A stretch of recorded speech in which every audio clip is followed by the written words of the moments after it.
آئیے جانتے ہیں کہ جمہور علماء کے نزدیک کس جانور کی قربانی سب سے افضل ہے، مینڈھے یا دمبے کی، گائے کی، اونٹ کی یا بکرے کی۔ جمہور علماء جیسے امام ابو حنیفہ، امام شافعی، امام احمد بن حنبل، امام نووی، قاضی شوکانی، امام داؤد، ابن حجر، ابن قدامہ اور ابن عثیمین رحمہم اللہ کے نزدیک سب سے افضل قربانی اونٹ کی قربانی ہے، اور اس کے بعد گائے کی قربانی اور پھر بھیڑ اور بکری کی قربانی ہے۔ اس کی دلیل سنن نسائی میں موجود ہے۔ حدیث کے راوی عبداللہ ابن عمر رضی اللہ تعالی عنہ ہیں، فرماتے ہیں وَقَدْ كَانَ إِذَا لَمْ يَنْحَرُ يَذْبَحُ بِالْمُصَلَّى، جب کبھی آپ صلی اللہ علیہ وسلم کو اونٹ نہ ملتا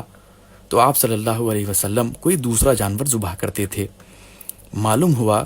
کہ آپ صلی اللہ علیہ وسلم عموماً زیادہ تر اونٹ کی قربانی دیا کرتے تھے اور اسی کی کوشش کرتے، اگر وہ نہ ملتا تو پھر کوئی دوسرا جانور قربانی کے لیے ذبح کرتے تھے۔ ایک دوسری حدیث سے بھی یہ بات ثابت ہوتی ہے جس کے راوی ابو ہریرہ رضی اللہ تعالی عنہ ہیں، فرماتے ہیں کہ رسول اللہ صلی اللہ علیہ وسلم نے فرمایا، جس نے جمعہ کے دن غسل جنابت کیا پھر صبح سویرے مسجد کا رخ کیا، یعنی کہ اول وقت میں مسجد کو پہنچا، تو گویا اس نے اونٹ کی قربانی کی،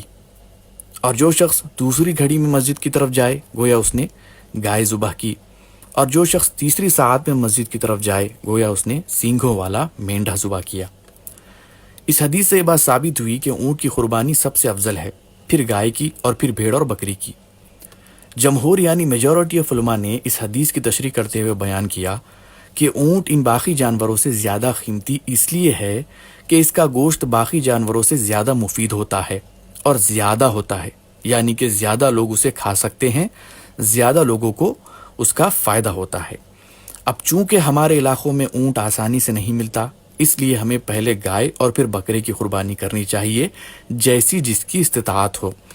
یہی وجہ ہے کہ اللہ کے رسول صلی اللہ علیہ وسلم نے حج کے دوران کوئی ایک اسپیسیفک جانور ہی کو قربان نہیں کیا، بلکہ اونٹ، گائے اور بھیڑ بکری بھی ذبح کی ہے، تاکہ امت کو کسی بھی قسم کی مشقت نہ ہو اور ہر کوئی اپنی استطاعت کے مطابق خوشی سے اللہ کی راہ میں قربانی کر سکے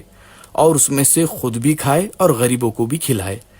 اللہ تعالی ہماری قربانیوں کو قبول کرے اور ہمیں مزید اعمال صالح کی توفیق عطا کرے، آمین۔